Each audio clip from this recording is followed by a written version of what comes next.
Panique générale, rouge sang sur les marchés aujourd'hui après une prise de conscience suite à l'intervention de Monsieur Powell hier soir.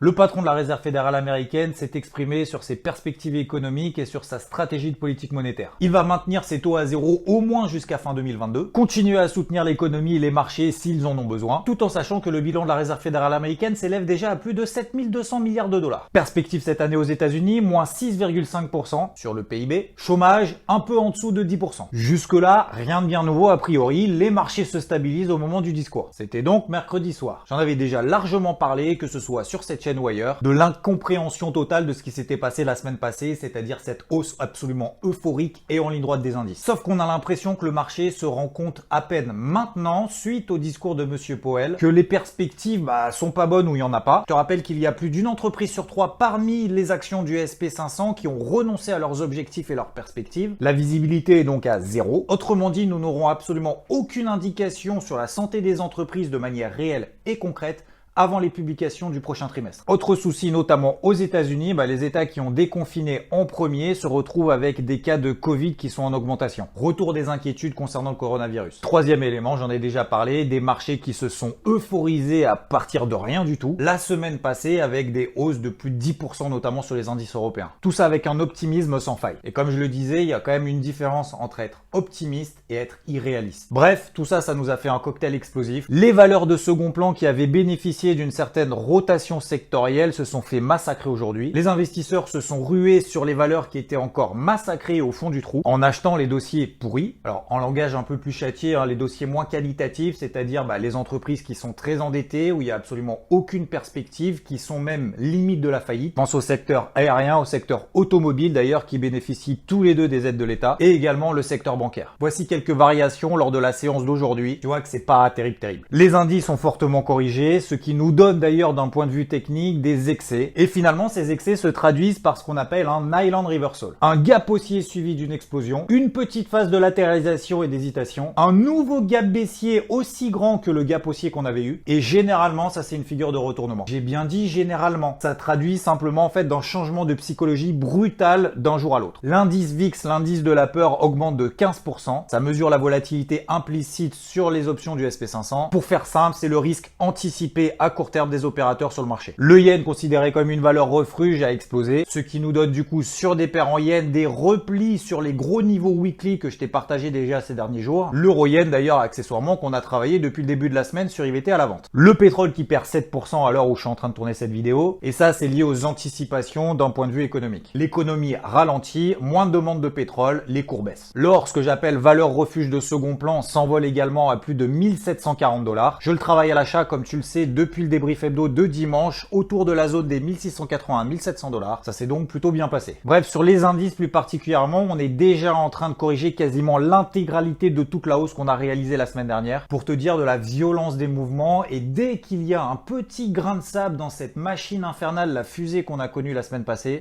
ça peut être un carnage puisque les investisseurs se délestent en premier lieu des dossiers qui étaient plutôt les dossiers de second plan, là où c'est plus tendu. Je reviens donc sur le message de prudence. J'espère que tu t'en sors dans cette situation. Sur les marchés, c'est pas aussi simple que d'anticiper le fait que tout va forcément aller mieux demain en ayant des œillères. J'espère avoir pu te préserver de ce mouvement de baisse violent et de ne pas céder à ces mouvements d'euphorie et d'acheter finalement un petit peu tout et n'importe quoi sans vraiment savoir ce qu'on fait. Vaut mieux louper un mouvement que de se faire avoir avec ce qui est en train de se passer. Ne pas agir par frustration et à l'inverse, ne pas paniquer. C'est pas parce qu'on perd 3 ou 4% que ça y est, c'est la fin du monde et qu'on va s'effondrer. C'est juste que l'excès haussier qu'on a connu la semaine passée est en train d'être corrigé. On reparlera tout ça du débrief hebdo où je t'attends dimanche 10h si tout va bien. Merci à toi et je te dis à la prochaine.